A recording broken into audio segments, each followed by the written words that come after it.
Allez, shalom, pasteur Azaf Makoka. Ah, shalom, l'homme de Dieu, Bron. Shalom. Mikolo Belé, tu as entendu ton tozen assez, banda tu es Colomba, le bosso de la biso. D'abord, félicitations à notre papa Kizamina, le visionnaire, et félicitations à vous, les personnels fidèles. Ok.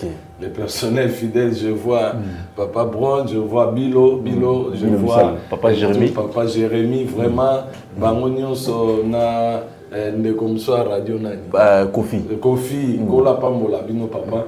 La fidélité, ça fait partie des œuvres du Saint-Esprit. Merci pour Nangolo Salibisoto Kutanasule. En tout cas, Tozali, sauf que moi, Mama Kamaïke Mazanga raté, la vie à les hauts et les bas. Très bien. Alors, et ça là, il est en Mogo Tozaki, na moi, Mikakata Maïke, mais sinon, nous avons relevé Bisso.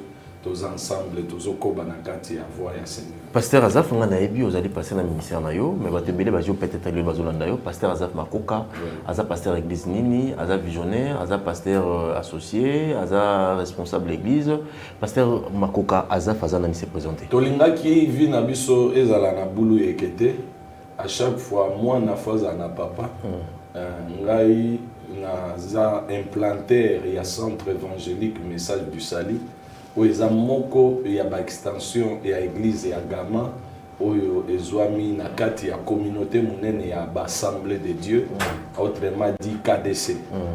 Donc tozali tozali ba autonome, mais nous dépendons d'une grande communauté, la KDC ou les AD comme les gens ba monaka na ba logo na biso AD. Donc Nazali, moko ya ba pasteur titulaire, oazo kamba centre évangélique message du Sali, oezwami na avenue Okito numéro 19, quartier Binza Pigeon, na commune Yangali, na RDC Otozali. Très bien, merci pasteur Azaf, parce que vous avez identité na yo, Ozali nani, batebele ba yamba bango, ba épervier ba faucon, ba identité bango ba maraté, mais vous avez na aigle pour une petite identité, c'est très important.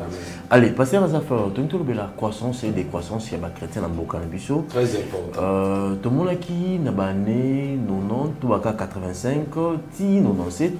Faut ezala ki makasi ba prier, ba magicien banda utika ba kisi, ba banda utika kindumba, ba banda ndimina Yesu Christ comme Seigneur et Sauveur, chrétien pas simba ta bouteille à bière et alcool banda simba yangote. Très bien. Et ba bar banda ko kangama, banganga ba kimaki.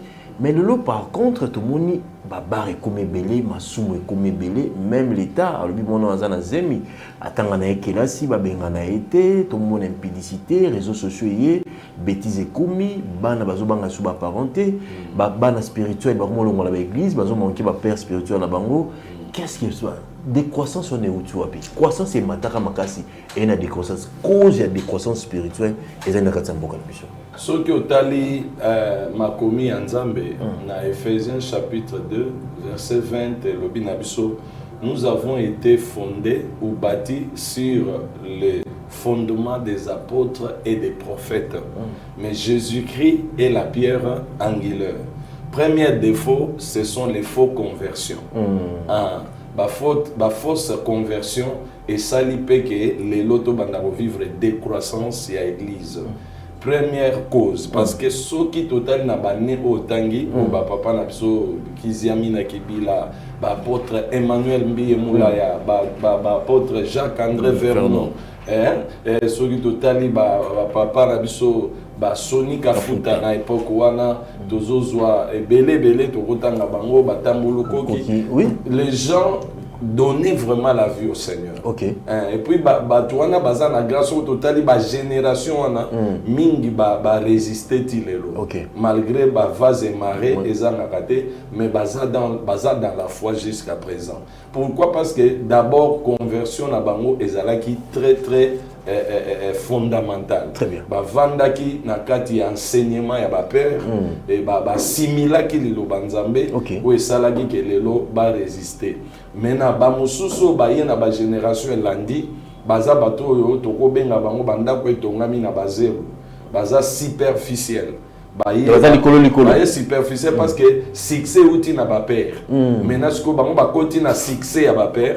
Ba bossani que succès ezali produit il y a travail. Parce qu'il n'y a pas de succès sans un travail acharné. Il faut un bon travail pour avoir succès. Mais le lot monde succès est il y a rapidité. Il faut utiliser les médias, les réseaux sociaux, les affiches, tout ça. Bango baza ba ministre wana ba prestige. Mais tant que biso tondimeli na ngolo nzambe tondimeli na makolo ba papa ngai nazaki na cité Bethel o wapi lelo ba pilia minene tant kotanga bango nyoso azate ba tanfumu ba Jean-Jacques Komba ba Jansi ba Pembe ba papa Meda Kankolo Jansi ba Pembe kinda bazango bango nyoso ba na poto lelo mingi baza na poto. Alors biso ba leki na bango tozwa ki fondement et fondement et tikala ika bongote. Moi, j'ai eu le temps, même que se faire former encore.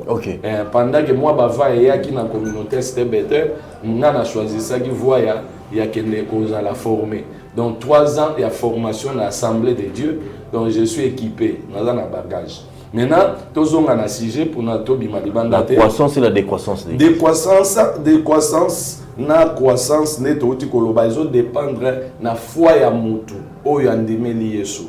Yesu apesi biso exemple ya banda komi balé moko etongami na libanga moko etongami na zelo a utiliser métaphore ya vent alobi vent impétueux eye beti banda komi balé wana mais soto zongi na ancienne alliance tozana mutu aviva vent makasi eza Jonas vent liboso balé na melaka mon pepe na ye ememaki na libumu ya mbisi vent ya Jésus Christ eza vent o bazo traverser yena ba apôtre ba okene na rive mususu vent pe beta ki makasi mais Jésus apesa ki yango OK so otali ba apôtre kutu bazanga ki fois ba ira to kufa mais Jésus apesa ki yango même ya Jonas puissance ya kobima ya Jonas na libumambi sezangi nini repentance il a reconnu que mission nzambo pesa kinga na boya ki yango esali na vivre malheur oyo abima ki na libumambi c'est par la repentance na Jésus va na ye eza va ya puissance alagisa ke azanzambe likolo ya tempête likolo ya nature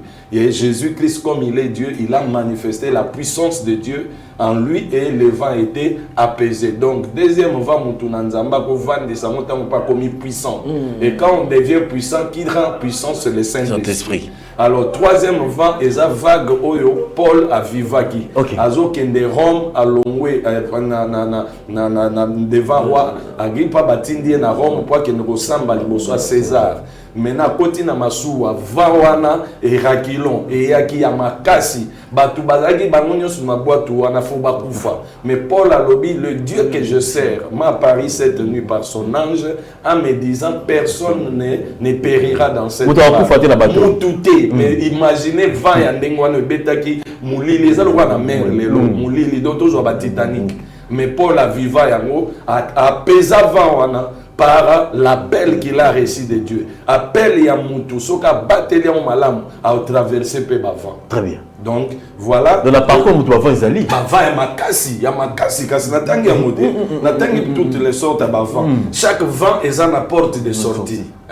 Alors toleki soko tozongi na ancienne alliance na mukanda ya Exode chapitre 1er bazolo ba les enfants d'Israël na verset 7 firent féconds et multiplièrent. Ils s'accrurent et devinrent de plus en plus puissants et le pays fit rempli. Donc na l'époque où on tangi mboka na biso tonda ki na bana nzambe babare kangi c'est ça et loko esa maki pe na kati ya Égypte parce que Égypte eza image ya monde dirigé par un roi tyran oyo azo croire na nzambe te aujourd'hui tozo loba le monde entier est conduit par l'emprise du diable 1 Jean 5:19 OK alors il se leva sur l'Égypte yoka un nouveau roi qui n'avait point connu Joseph or Joseph a image à Christ donc tant to koma ke ba occultiste bato bazo kamba ba yebi nzambe te ba na posa ya église te ba na posa bana nzambe te ba lobi soki to landeli lecture ba lobi ayoka likanisi na il dit à son peuple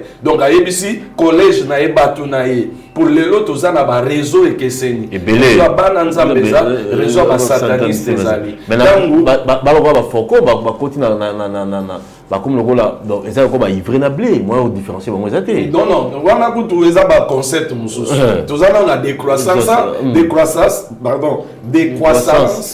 na croissance na croissance neto lobela na ola sa croissance et comment qui ba koli na kati ya Égypte biso peso tel na monde l'église joie qui place et vandi ça qui bat ba famille maintenant tango monde à ténèbres etali donc ba roi ya monde ba tyran ba perse ba nani ba yoko mona babite ba sangani ba sololi ba lobi voilà les enfants d'Israël qui forment un peuple plus nombreux et plus puissant que nous. Parce que à l'époque où on a la puissance, les musiciens, bazobongo la mitema, bazobimisa ba chapelet banini, ba marabu basili bakili ae, bakoki bakomi kosuka, bakomi kolanda masia ae. À l'époque on était vrai. Na ba mobutu ba santa pena que non, église a réveil, alors dans une époque où on a apôtre Emmanuel Miemulaya, bazo proposer même batongele bete la boui. Ozolandelo wana aboyi pour lobi non soki bango batongi église bakozo approcher le colon parce que la main qui donne est toujours au-dessus. Maintenant sikoyo abi bana nzambe bango ba otongi église selon la parole ba opesa mabonza landa bien papa parce que soki lelo to na niveau to komi eza erreur ya bato bazali affermité. Affermissement mais oui affermissement lingolo bani kozanga ba racine profonde. Oui, kiti na mabele. Déjà na Matthieu 13 au kotangango. Batu bazui parole, mais bazana enraciné te. Alors mon peuple soge beti. Et même maman il soge biminzete wane kokauka. Alors potala, mais Jésus azanzete o ebima na désert e kauka te. Alors comprendre. Ah balobi na biso, tant balobi que so ba komi plus puissant que nous. Allons, montrons-nous habiles à son égard, empêchons qu'il ne se croisse. Mon place, ma canisse bandit, tu empêcher croissance et que s'il survient une guerre, il se joigne à nos ennemis pour nous combattre et sortir ensuite du pays.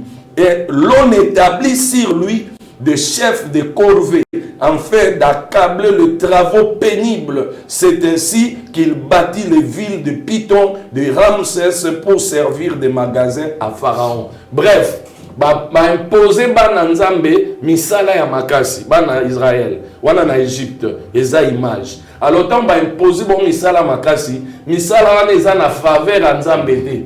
Misala wana eza na faveur ya Pharaon na Ramsès na ye. Tozongi lelo to me ma conteste ce qu'on attend na biso banani bazo bâtir royaume à Satan lelo bana nzambe mais bazo kanisa bazo te ya sous Jésus te nyonso ba osala pona mbongo nyonso ba osala pona bandao nyonso ba osala pona mituka et sozolanda tout ce qui fait la gloire de ce monde ce que Jésus a refusé c'est ce que on soit disant pasteur apôtre tokomi kosala Tozo Luka, momi a vrai, makamwa danger, bien, tout ça, balobitan ba ville à Ramsès. Il faut voir image ya ba New York aujourd'hui. Bâtir Tokyo, Las Vegas, Dubaï. Et ça n'a rien à voir avec Dieu. Tout ça, c'est le plaisir de l'homme. Mais maintenant, il passe au salaire. Toké malem, mais papa blanc. Journaliste Amael. Toké. Bazola qui s'agit misala bazosala eza na programme ya Pharaon eza ya nzambe. Joseph Nakati balobi il n'a pas connu Joseph parce que le leader c'était Joseph, il était connu chez le premier Pharaon. Donc stratégie satanique est changeable. Bah dit que puissance à l'église est vendue ou puis vendue pas na batu tel. Alors photo luka ndenge nini mena ya ko corrompre bakota kana kati il y a un général batuna qui est na illustration babi olingo attaquer ville wana eza fortifié au kokoko tate abi eza pété na okota on a des jours batuni ndeni obligé déjà mes agents à l'intérieur donc infiltration tant siko ba infiltrer sikoyo bana nzambe ba komo sala misala pona Pharaon baza sous na tenter bakangi banda tongo tipo quoi lelo tozo nganga na papa bro tala lelo yo bana nzambe niveau ba lukela la Yo moni l'église ba permanence les arasous. Est-ce que dans l'église ba passer le besoin encourager ba frère ba bondel. Et on bima que le ba musala. L'église ba pauvre. D'ailleurs pour tout ce que nous faisons aujourd'hui est en train de tourner tout autour du corps, l'anthropologie. OK? Alors, tant bana nzambe ba nyokwami ba câblé bango et loko na sepela kanango awa parce que les soins zanini le respect de la culture. Yango salaki ki bana Israël ba cédé. Respect la culture. La culture veut dire une éducation apprise de le bas âge ou d'une nation, d'un contrée, d'une église, tout ça. Donc les enfants de Dieu ont leur culture. Il y a un moment où Anan, Yazar, il y a Mikaël. Parce que ça a une connaissance. Tant que tu as Babylone, balobaki na bango bokolia misuni bango baboyi culture tant ba yebisi bango bokosambela bango baboyi culture. La culture de Dieu on l'apprend au temple.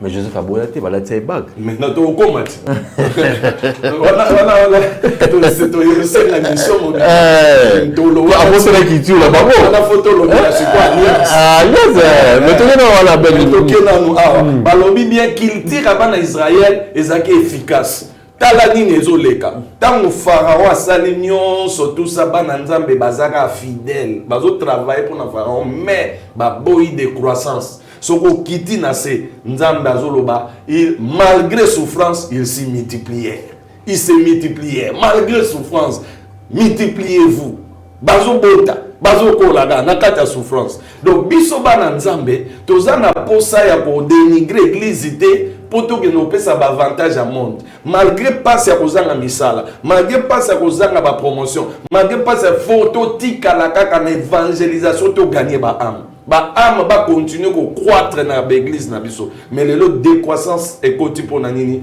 parce que biso moko to céder to moni mokileza na valeur ko l'église ba papa na biso ba dénoncer qui ba papa mbi ba dénoncer qui na misala alza mutazaki mu cadre parce que na DG ici je ne atiki ba papa Florent Musité ba papa Kiziamina ba papa so ba to ba benga maki na nzambe ba longwa ki na musala ba komi na musala nzambe et puis yango Jésus a salaki alobi na Pierre laisse pécher venez Pierre a s'inquiété. Natika Moussana Roliani. Seigneur, nous avons tout abandonné. Mais Yesu il y a personne qui a quitté sa famille, son travail, me suivre, ne manqua dans ces siècles le centuple et la vie était.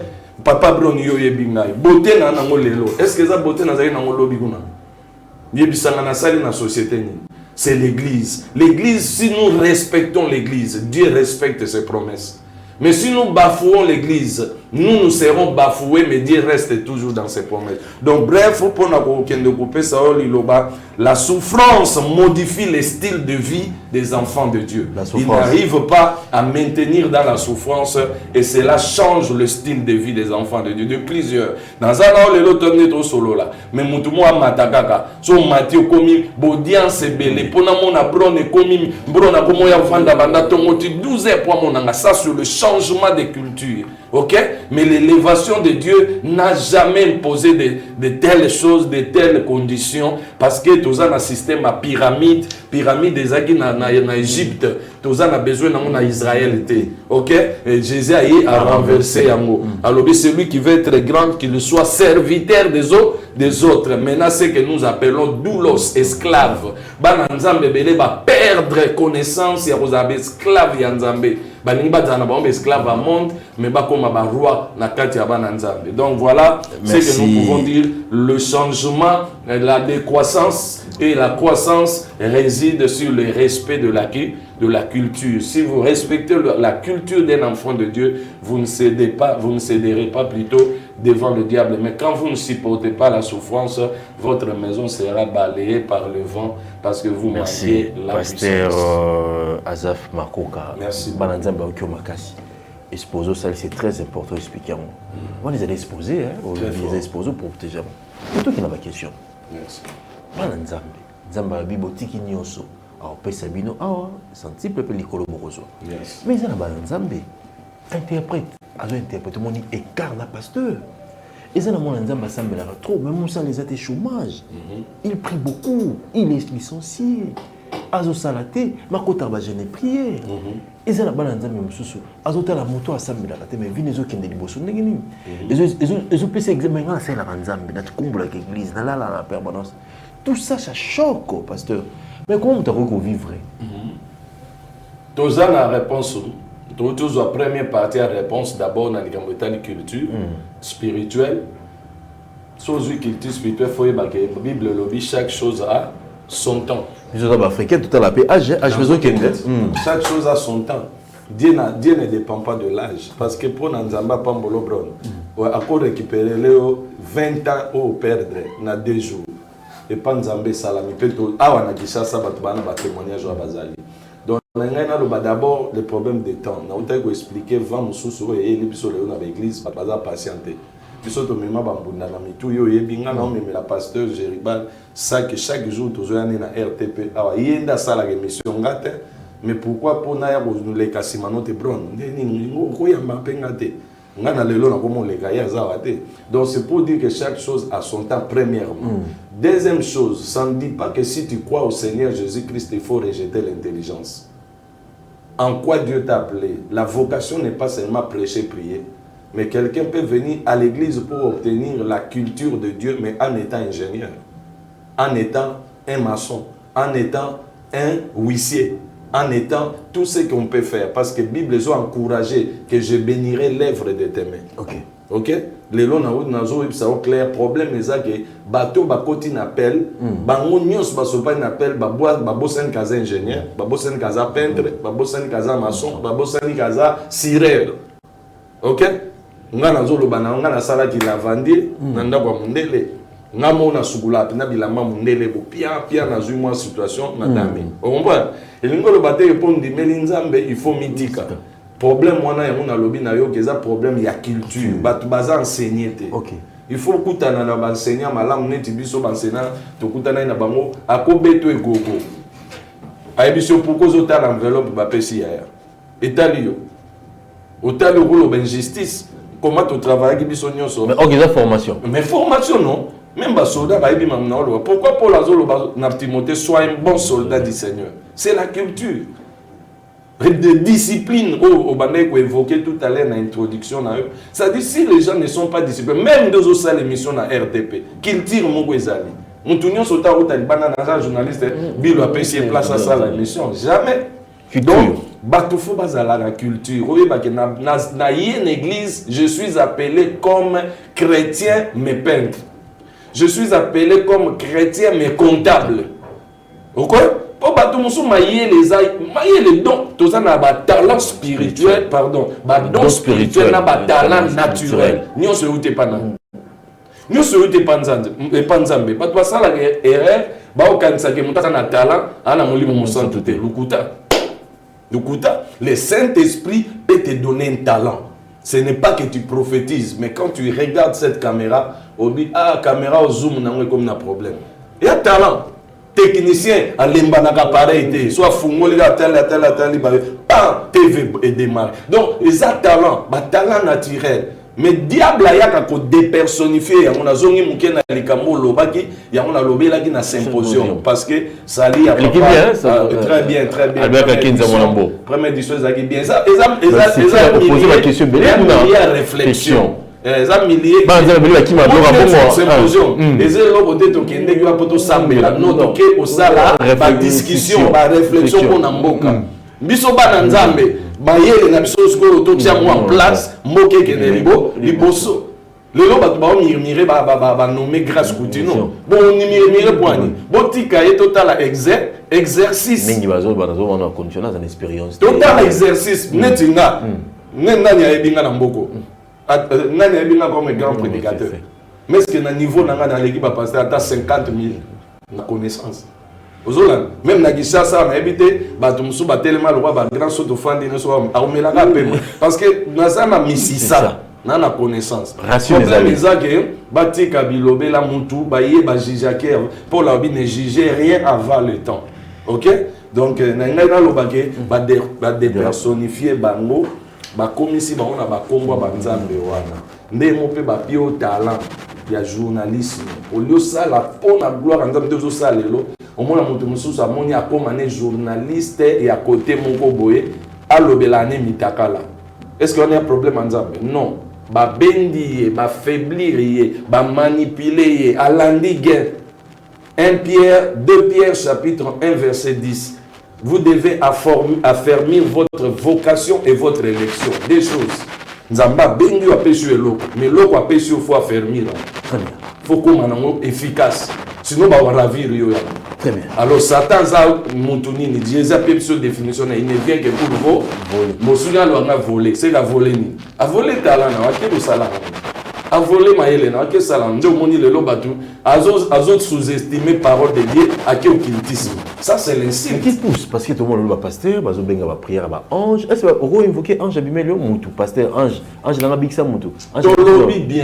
Tolobi bien ezali kama culture. Na Bible bazo lo baboye. Hein?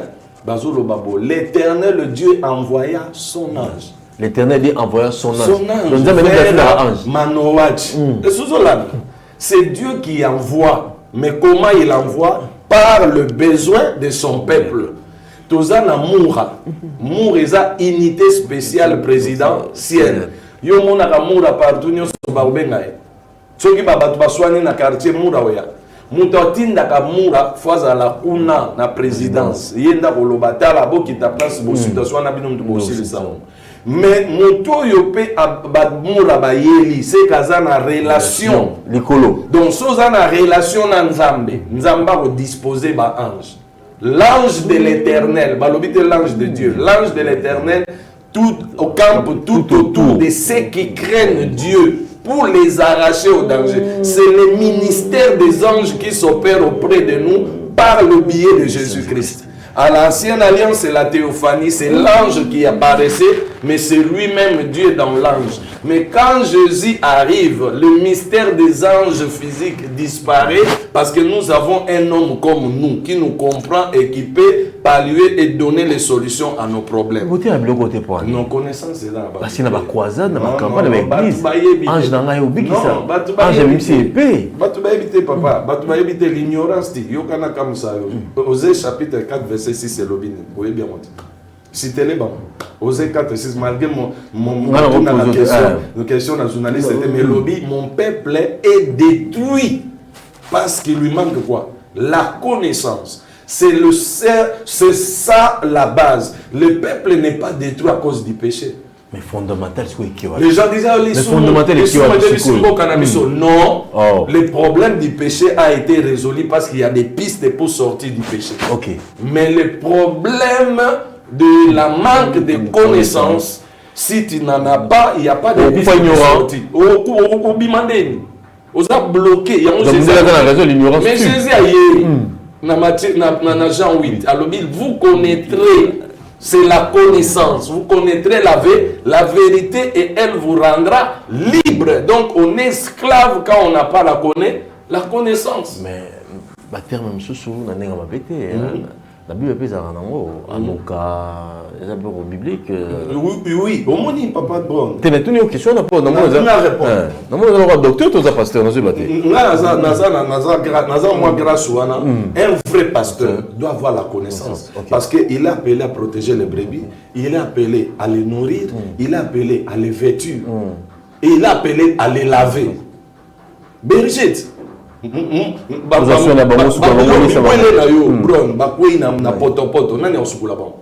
C'est ça le pasteur. Le pasteur n'est pas là seulement pour être honoré. Non, c'est le contraire. C'est le pasteur qui lave les fidèles. Pour à côté de la bergerie, David a lobby, l'Éternel est mon berger, me conduit vers les verts pâtirages. C'est Dieu qui les conduit. Il me dirige vers les eaux paisibles parce que les eaux paisibles, c'est les eaux où il n'y a pas de crocodiles. C'est les eaux où il n'y a pas de crocodiles. Mais si on moi dans les eaux paisibles, mais dans les eaux paisibles, parce que là où il y a des hippopotames,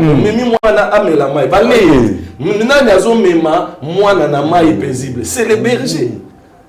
Mayo memi, parole memi li mwana non. Est-ce que ça peut créer les peines à vie?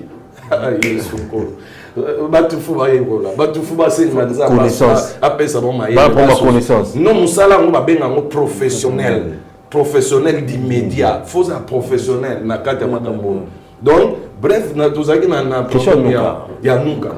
Na ancienne alliance, toza na ba Torah, où il y a 5 livres à Moïse.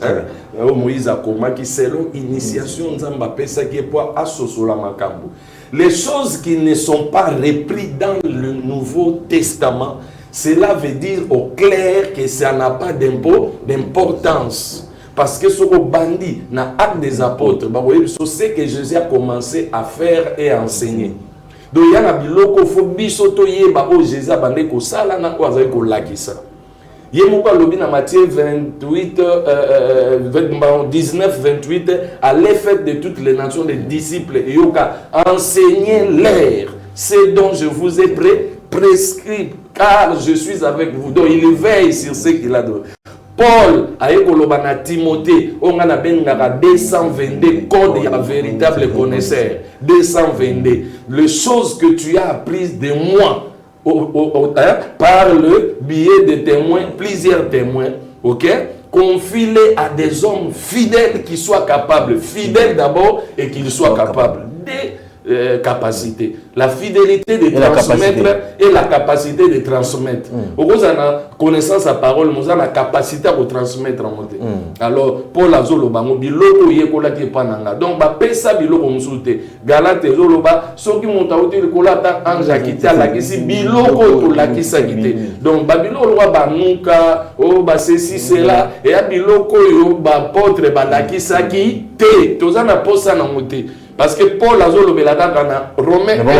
La Bible comment sauter. Mais écoutez, qu'est-ce qui sauve l'homme? D'abord, comment sauter parce que ce qui n'est pas utile, na poisson to lia gagnos. Mais tu sommes des poissons. Est-ce que na ngombe to bomi ngombe to lia gagnos mobim? Non. C'est que les choses que Dieu a trouvées importantes pour notre salut, c'est ce qui est repris dans le Nouveau Testament. Et le Nouveau Testament, c'est les évangiles. Christ a annoncé la bonne nouvelle. La bonne nouvelle, on a choisi ce qui est utile à notre santé. Même Munganga, ce qui est sur traitement. Et l'eau va recommander nourriture, non faisons à la saine. Comment est-ce que nous lions parce que nous avons posa et au lia potonda? Non, les autres ont maladie makasi poani. Toujours pour faire avant, toujours lié n'importe quoi. Ah mais oui, toujours ébatté que on a lié na tondi si les boum mais na côté si malade. Na côté si amidon, na côté si graisse. Mais Jésus a choisi l'évangile, la bonne nouvelle. Mon Paul, ouazala qui membre basanedre, membre yaba pharisien. Alors si il s'agit de judaïser, parce que judaïser au faux s'il faut judaïser, je peux judaïser plus que vous. Mais maintenant, je suis un évangéliste. Je n'ai pas honte de l'évangile. Mais moi, je n'ai pas honte de ça. Car c'est la puissance de Dieu pour la vie de quiconque croit. D'abord, la puissance de Dieu ne se manifeste pas celui qui n'a pas cru. Parce que la puissance de Dieu, en grec, dynamis, exousia, kratos. Et ça, on a ma définition. Quand est-ce qu'on commis fort, quand est-ce qu'on commis dynamique, quand est-ce qu'on commis la fréquence. Parce que quand tu es puissant, même la fréquence fait partie de la puissance. Toujours joie, le loté vaut partout parce qu'il y a la fréquence. La fréquence, c'est bouger l'os. Donc, ça, on a serviteur déjà, on va continuer à l'os. 89, 52, 66, 986.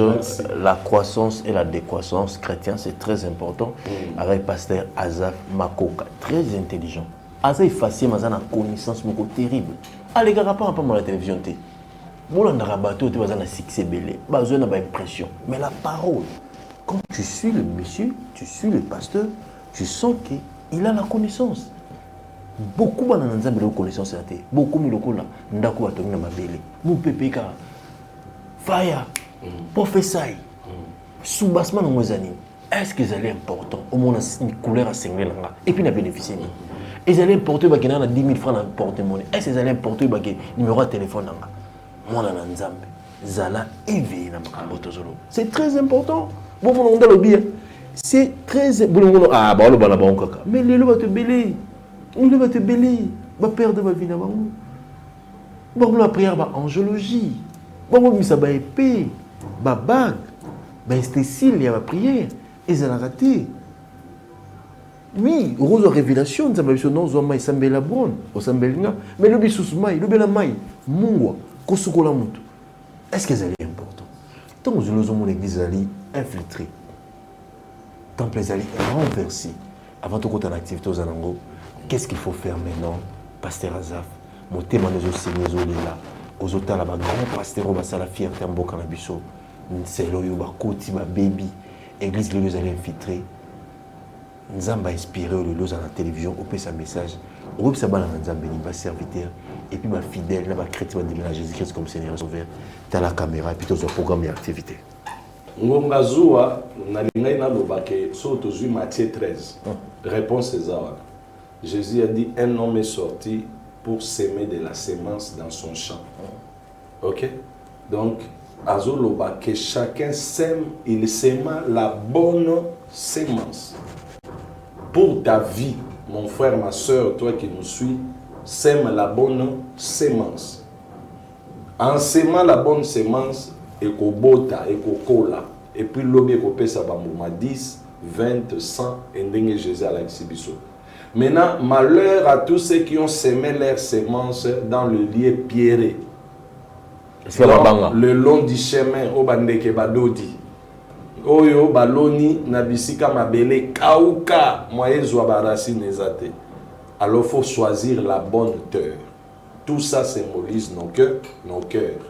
Si tu veux vraiment sauver ta vie, écoute la bonne parole et mets ça dans ta vie et commence à pratiquer cette parole. Donc infiltration aux angate papa blond, écoutez la aux angate pour banda les lots banda depuis Eden. Serpent a infiltré Eden. OK?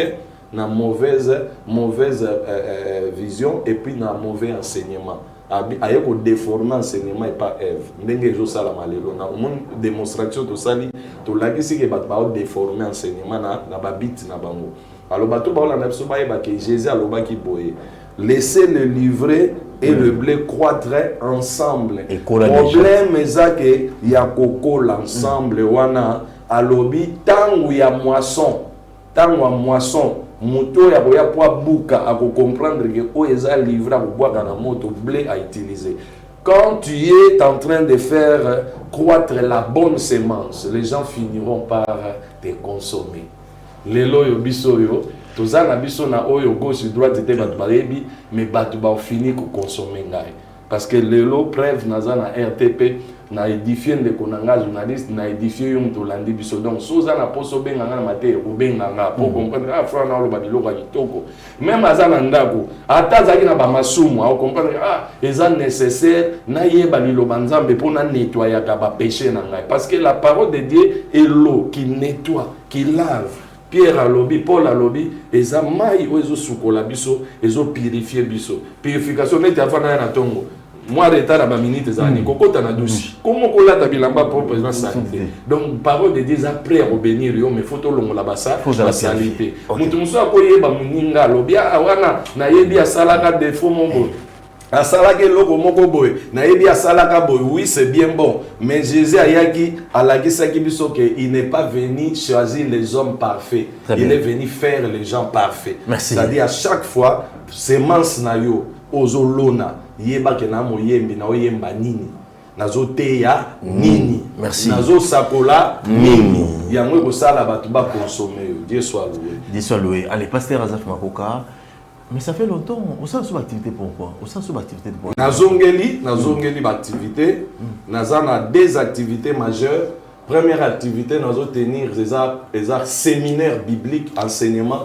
Oyo nazana ngo ezo banda le 27 oyo ti le 31. Donc le 20 dans une semaine. Le 27 dans une semaine. Le 27 déjà mercredi, tozalana mercredi, jeudi, vendredi na 17h kino 19h30. Sauf samedi, dimanche, tout ce qui est à 8h30, qui nous 10h45. Avenue Ezali, Okito, numéro 19, na Pigeon. Ils ont avenue principale, outil maternité. Avenue Okito, numéro 19, otunika ka centre évangélique message ça to komona panneau moko ezawana na elongi nanga yeba ke okoti eza église ya l'assemblée de Dieu toujours tenir le 27 au 31 séminaire thème nango eza montre-nous les pères. Pourquoi montre-nous le père? Bah on va découvrir. Okay. Et puis deuxième activité tout ça nango eza le 13 septembre na maman Micheline Chabani. Wane oza la montagne de prière one day, c'est-à-dire journée moko ya samedi le 13 septembre na 9h kino 14h30. Nde tokendaka baki mwenza, nde tokenda mangengenge. Biso tobi toza wana na temple. Pour montagne eza spirituel, eza physique te. Donc yo zolanda biso ozala na mbinza na ozala na bumbu wapi simba olinga mama Micheline na Chabani olingi pasteur azafo azoloba lelo yata oyoka singa nenge katanaka akoyemba pe tokoteya et tokozala elongo na ye moko mama Micheline bakoto bayebi koyemba me bakomone pe ndenga teyaka. Alors wana eza le 9 septembre 2025 de 9h à 14h30. Donc simba des événements wana. Il y a mois où ils ont les 27, il y a mois prochain ils ont les 13. Zamba Pambola yo, olingo contacter. On peut ce numéro. Merci. Pasteur, question de curiosité. Est-ce qu'il y a un pasteur, un docteur, un prophète, un évangéliste? Il faut avoir un père spirituel. Est-ce qu'il faut avoir un père spirituel ou bien Moussala sans père spirituel? Mutu mogote abima ye moko na mokili. Mutu mogote. Adam, Nzambe mutasala kiye. Asali, Ève, après si bon pouvoir la procréation, abi multipliez-vous. Nzamba pourquoi beta tak coup magique batondi partout. Alors il faut pas leke pas na bino pour nani parce qu'il faut pas porter ADN au ya tchaki katina bango, il y a obéissance, il y a liloba nae. C'est-à-dire soko lingo zala un véritable pasteur, un vrai apôtre, évangéliste, tu as un père c'est un géniteur. D'ailleurs il y a monde dans lobby où tu vas y a un séminaire parce que nous parlons de montre-nous le père. Jésus dit je ne fais rien. Tout ce que je fais, c'est ce que je vis mon père faire. Et tout ce que je dis, c'est ce que mon père m'a dit de dire. Donc, un enfant de Dieu, c'est celui qui peut retenir dès Timothée Dédé. C'est que tu as entendu parler. Tu as entendu parler. Chez qui? Chez ton père. Et reprends-les aux hommes fidèles et reproduisez-les. Paul a lobby, la foi vient de ce qu'on entend. Donc, Batumsou, on a foi, mais bazana poumon. Ba déformer foi pour ba yokate biso to yoka ya moto lo babo. Donc moi na ba juif papa bro na ba juif l'oreille et le parler marchent ensemble. Quand on parle de quelqu'un qui a écouté ce qu'il est capable de parler, ce qu'il a écouté. Je suis venu ouvrir les yeux de ceux qui ne voient pas, l'oreille de ceux qui n'entendent pas, parce que en parlant, on parle ce qu'on a entendu. Pasteur Azef, par exemple, est-ce que ça n'a pas de conséquences? Nga na zana assemblée nga na zona encadré bana nga peut-être na boujaki na bimaki na tiki mutu na sima bana bakei basali le tonga na bango moko sans consommement na papa ba ozana conséquence ba ozana malédiction. Multiplication est à recommander et pas Nzambe multipliez-vous. Il faut pas qu'il ne passe à Moussala mais toutefois en ordre. Très bien. Parce que l'église est établie en ordre. Tite, je t'ai laissé en Crète pour établir les anciens, ok, et les diacres. Pour que bakoti sabona musala nzambe. Paul a lobby na Timothée, ne néglige pas les dons que tu as reçus. Waneza don à cause ça mais qui a été confirmé par l'imposition des mains des anciens. Faut te reconnaître le ministère, nous peut te libérer. Il y a mon biso, bachaka biso ba pasteur, te so ba reconnaître le ministère na ote, peso ba équiper ote. Pour ba yebi que ta équipement te borota. Kasi so que yo komi bomba retardement, o bomba bato.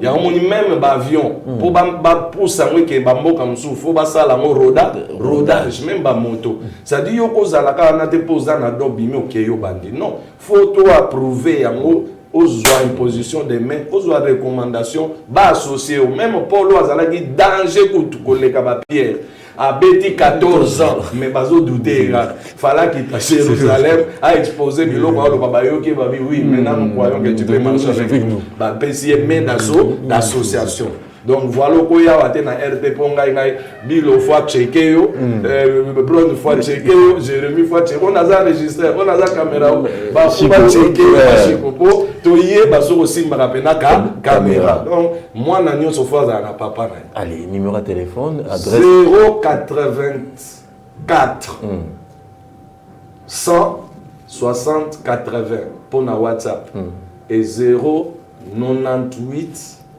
42 47 974. Na bandeli olingo a contacter au contacter pasteur Azaf aux en préoccupation aux en mboka aux en ministre olingi conseiller mon spirituel parce que nga naza conspi je suis un conseiller spirituel en matière de foi quel que soit niveau zanango au congi ko contacter biso na 089 160 80 topé na 098 42 47 974 au pasteur Azaf Makoka Bitomene le général phénomène. Merci pasteur Makoka Bitomene le général vraiment na sengi boya ebele na peso pe invitation na yo na jong la télévision merci mais le témoignage nzambe mena sala kanzamba sala lui pasteur asala la papa asala la pasteur vraiment transformation soto tikali na kati ya makolo na ye o ya loba eza alobi na piso mazoloba il a établi sa parole avec fidélité et intégrité. Personne ne le violera. Merci. Donc les lois ont violé la parole de Dieu, mais Nzambe n'a jamais violé. Merci. On a dit l'église est baby. L'église est baby, t'es batundé par baby. Parce que l'église, le Seigneur a dit, même les portes de séjour des morts ne prévendront jamais contre elle. Merci, pasteur Azaf. Vraiment, c'est à moi de vous remercier pour la confiance que vous m'avez donnée ce matin. Mais je remercie il faut continuer parce que l'audience de notre chaîne doit aussi être montée par rapport à l'enseignement au Bananzambe Bamesana pour que photo na semence malamu nabila nga pour bouquelo kwa malamu. Allez, merci pasteur, merci Chico, merci à mon petit frère les sageurs, merci à toi Baby Lobissal Blocos très intelligent, surtout fidèle téléspectateur Radio Télépuissance, restez branchés sur la Radio Télépuissance, bon sur des programmes, tout le monde année prochainement, on a même heure, même chaîne. Au revoir, allez, shalom. Merci. Merci pasteur. Merci.